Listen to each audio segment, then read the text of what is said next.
On a longtemps cru que le Sahara était une barrière infranchissable, un océan de poussière isolant l'Algérie de son propre continent. Mais, et si le vrai trésor de notre nation n'était pas ce qui dort sous le sable, mais la capacité de notre peuple à le dompter pour tracer un chemin vers l'infini? Ce que certains voient comme un désert aride, nous le révélons aujourd'hui comme le pont monumental d'une Afrique qui s'éveille. Avant de plonger au cœur de ce chantier titanesque, montrons au monde la force de notre communauté. Lisez, abonnez-vous et partagez cette vidéo. Chaque interaction est une pierre de plus à l'édifice de notre fierté. Pour booster l'algorithme et porter ce message au-delà de nos frontières, écris souveraineté en commentaire si tu es convaincu que l'avenir de l'Algérie se construit par la sueur de ses bâtisseurs. Il existe une conversation silencieuse, presque mystique, entre la roche millénaire du Hogar, témoin immuable des ères géologiques, et l'asphalte noir qui s'y déploie désormais avec une détermination sans précédent. Cette autoroute n'est pas une simple bande de goudron posée sur un sol aride. Elle est une suture profonde sur la peau de la terre, une intervention chirurgicale et salvatrice sur un territoire immense qui a longtemps souffert de sa propre démesure. En observant ces rubans de bitume s'enfoncer dans l'immensité, on comprend qu'il s'agit d'une colonne vertébrale, une structure osseuse qui redonne une posture de géant à un pays qui refuse désormais d'être perçu comme une simple périphérie méditerranéenne. Pendant des décennies, le Sud a été vu à travers le prisme de l'éloignement, une terre lointaine dont on ne percevait que les échos.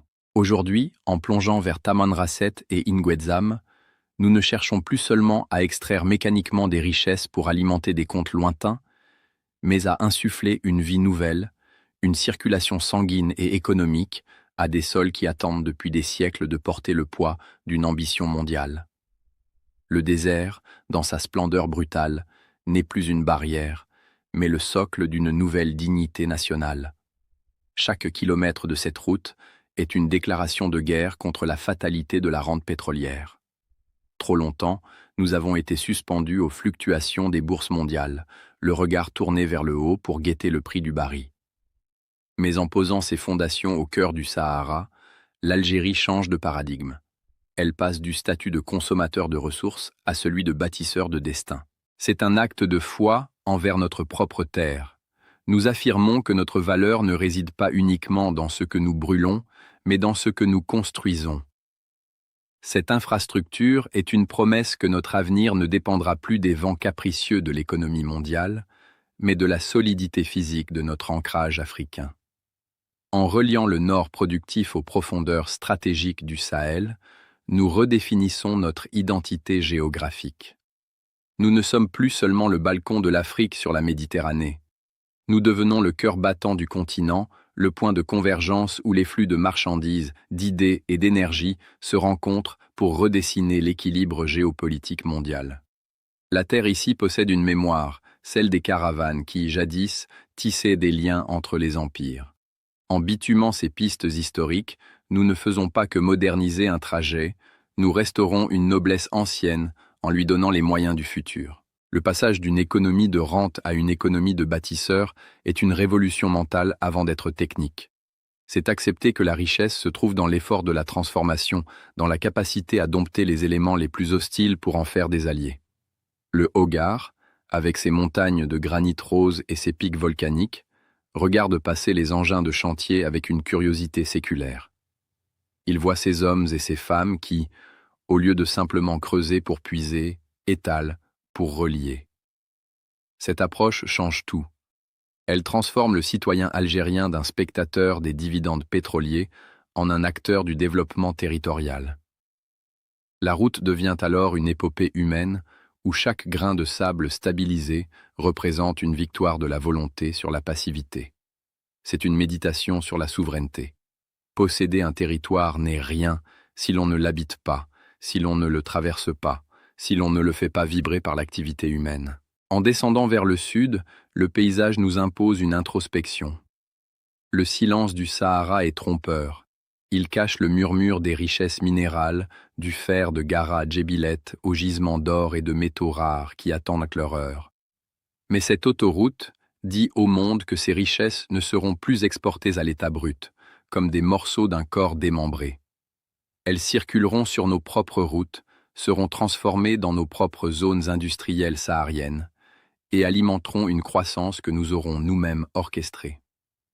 La dignité nationale se lie dans la précision du tracé, dans la résistance du bitume face à l'érosion et au temps. C'est une œuvre qui s'inscrit dans la durée, bien au-delà de la finitude des puits d'hydrocarbures. Nous construisons pour les siècles, pas pour les cycles budgétaires. C'est l'affirmation d'une Algérie puissance, d'une Algérie qui sait que son sol est un héritage sacré qu'il s'agit de cultiver avec la même passion qu'un jardinier soigne ses terres les plus fertiles. Cette transition vers une économie de bâtisseurs est aussi un message envoyé au reste de l'Afrique. Nous tendons une main de béton et d'acier vers nos voisins, leur offrant une issue vers la mer, une porte d'entrée vers l'Europe et un partenaire solide pour le développement du Sahel. Le Sahara devient ainsi un espace de coopération et non plus de confrontation ou de peur. Il est le laboratoire d'une nouvelle fraternité africaine, dictée par la géographie et consolidée par l'infrastructure. En avançant dans ces immensités, on ressent physiquement le poids de l'histoire qui bascule. La solitude des hauts plateaux et la rudesse des règles ne sont plus des obstacles, mais des défis qui exaltent le génie national. L'Algérie ne se contente plus de gérer ses frontières. Elle les active, elle les rend poreuses à la prospérité, tout en les gardant hermétiques à l'instabilité. Cette terre, autrefois silencieuse et repliée sur ses secrets géologiques, commence à vibrer sous l'impulsion de technologies qui défient les lois de la nature, marquant le début d'une ère où l'intelligence de l'homme vient épouser la force brute du désert. Ici, dans ce vide apparent qui a longtemps intimidé les plus audacieux, l'ingénierie ne se contente plus de tracer des lignes sur une carte. Elle devient un acte de résistance pure, une lutte frontale et méthodique contre les éléments les plus indomptables de notre planète. Comment peut-on seulement envisager de bâtir, de stabiliser et de pérenniser une infrastructure de cette envergure, quand le mercure frôle régulièrement les 60 degrés? À cette température, l'air lui-même semble se consumer, créant des mirages qui déforment la réalité, et le bitume, ce sang noir indispensable à nos routes, menace à chaque instant de capituler, de perdre sa consistance et de redevenir liquide sous la morsure implacable d'un soleil qui ne pardonne aucune erreur. C'est pourtant dans ce brasier, là où d'autres auraient renoncé, que le génie algérien s'élève, non pas par la simple force brute, mais par une fusion inédite et audacieuse entre la science la plus pointue et une volonté nationale forgée dans l'acier. Ce projet historique n'est pas le fruit du hasard ou d'une simple ambition administrative. Il est le résultat d'une recherche acharnée où chaque particule de matière a été repensée pour survivre à l'enfer. Pour que la route tienne là où tout s'effondre, il a fallu inventer et déployer des polymères de haute technologie, des molécules intelligentes intégrées au revêtement, capables de maintenir la cohésion de la structure malgré les oscillations thermiques extrêmes, entre les journées de feu où le sol irradie et les nuits glaciales du désert où la roche se contracte. Nous ne parlons plus d'un simple chantier de travaux publics, mais d'un véritable laboratoire à ciel ouvert d'une envergure continentale. Dans ce théâtre d'opération unique au monde, le silence millénaire du Sahara est désormais rythmé par le vrombissement discret et protecteur des drones de surveillance. Ces sentinelles technologiques ne dorment jamais. Elles survolent les étendues ocres et les raies infinies pour cartographier les dunes mouvantes en temps réel. Elles prédisent avec une exactitude mathématique les caprices du vent, ce sculpteur invisible qui cherche sans cesse à ensevelir l'asphalte sous des tonnes de poussière. Grâce à ses yeux numériques, l'ingénieur algérien n'est plus aveugle face à l'immensité. Il anticipe, il renforce, il dévie la trajectoire du sable avant même qu'il ne touche la route. À cette surveillance aérienne s'ajoute un système nerveux invisible mais omniprésent. Un réseau de capteurs GPS d'une précision millimétrique qui guide chaque engin, chaque lame de bulldozer, chaque finisseur de bitume. Dans le Sahara, on ne construit pas à l'œil. L'horizon est trop fuyant pour cela. On construit avec la rigueur d'un horloger travaillant sur un cadran de 2000 km. Cette précision n'est pas qu'une exigence technique, c'est le symbole d'une nation qui sait exactement où elle va et qui refuse l'approximation. Cette prouesse repose sur une logistique de fer, une orchestration millimétrée où l'armée nationale populaire et les ingénieurs civils synchronisent leurs efforts dans une symbiose parfaite. C'est l'image même de la nouvelle Algérie. Le bouclier est l'outil travaillant main dans la main pour conquérir l'espace vital de la nation. Dans ces zones où la moindre erreur de ravitaillement, le moindre manque d'eau ou de carburant peut transformer un succès en tragédie, le déploiement des ressources ressemble à une opération militaire de haute volée. Tout est planifié, sécurisé et exécuté avec une discipline qui force l'admiration. Chaque pont qui émerge miraculeusement du sable, enjambant des oueds asséchés capables de se transformer en torrents dévastateurs en quelques minutes, est un monument à la gloire de cette coordination. Ces ouvrages d'art, ancrés profondément dans le socle rocheux caché sous les sables, sont les articulations de notre nouvelle puissance logistique. Mais il faut voir plus loin que le bitume et le béton. Cette autoroute est pensée comme le support physique d'une révolution énergétique sans précédent. En stabilisant ses couloirs de circulation, l'Algérie prépare le terrain pour l'implantation massive de fermes solaires géantes et le transport de l'hydrogène vert, faisant de notre désert la pile électrique du futur pour l'Afrique et l'Europe. Les câbles de haute tension et les pipelines de demain suivront le tracé de cette route souveraine. Nous ne créons pas seulement un passage pour les camions, nous créons un corridor de vie, d'énergie et de communication. L'infrastructure devient le catalyseur de projets qui, il y a 10 ans encore, relevaient de la science-fiction. En maîtrisant la logistique du désert, nous rendons économiquement viables des gisements de ressources et d'énergie propres qui n'attendaient que cette connexion pour transformer notre économie. C'est ici que la technologie cesse d'être une simple assistance pour devenir le moteur de la souveraineté. Chaque segment de route stabilisé contre les tempêtes est une victoire technologique qui nous rapproche de l'indépendance totale. On sent, dans cette précision chirurgicale, la fin de l'ère des dépendances aux expertises étrangères qui ne comprenaient pas la réalité de notre sol. Aujourd'hui, c'est l'intelligence algérienne qui dicte ses règles au Sahara, prouvant que le savoir-faire local, allié aux outils les plus sophistiqués de l'ère numérique, peut dompter l'indomptable. L'asphalte devient une page sur laquelle nous écrivons, en lettres de bitume et de polymère, notre refus de la stagnation et notre volonté de puissance. La route s'étire, droite et fière, comme un défi lancé au temps et à la géographie. Elle traverse des plateaux où l'homme n'avait jamais osé s'installer avec une telle assurance. Malgré la froideur des chiffres et la sophistication des algorithmes, il y a quelque chose de profondément organique dans ce mouvement. C'est la naissance d'un organisme nouveau, un géant de pierre et de métal qui s'éveille pour embrasser son destin continental. Les machines ne sont que les prolongements de la pensée d'un peuple qui a décidé de ne plus subir son climat, mais de l'utiliser comme un tremplin vers l'excellence. L'innovation ici n'est pas un luxe, c'est une condition de triomphe.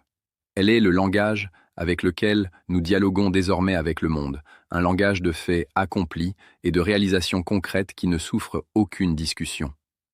L'Algérie ne demande plus l'autorisation d'exister comme une puissance logistique, elle s'en donne les moyens par le travail et la science, transformant les contraintes thermiques en opportunités d'innovation et les distances infinies en corridors de prospérité partagée. C'est une œuvre de titan portée par une précision d'orfèvre, où chaque détail technique est une pierre posée sur l'autel de la gloire nationale. La science est ici au service de l'histoire, et chaque kilomètre supplémentaire est une barrière mentale qui tombe. Nous prouvons que le désert n'est pas un gouffre qui absorbe nos ressources, mais un investissement qui multipliera notre influence. En avançant ainsi, nous redéfinissons ce que signifie être une nation bâtisseuse au XXIe siècle. C'est posséder la technologie, mais surtout posséder le courage de l'appliquer là où personne d'autre n'oserait le faire.